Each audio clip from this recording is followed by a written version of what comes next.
My name is DeShawn. I drive a forklift.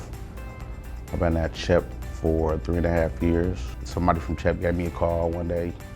He said, come check us out. I explained to them my situation. Then they told me, like, don't worry about it, we got something for you. If you invest into, you say, a second chance program, then you have an opportunity to tap into, unseen potential. Just somebody giving you a second chance, and a sense of responsibility, they trust in you again, it's a good feeling, especially being reacclimated back into society. And they say, okay, we're gonna give you a shot. A lot of people don't do that.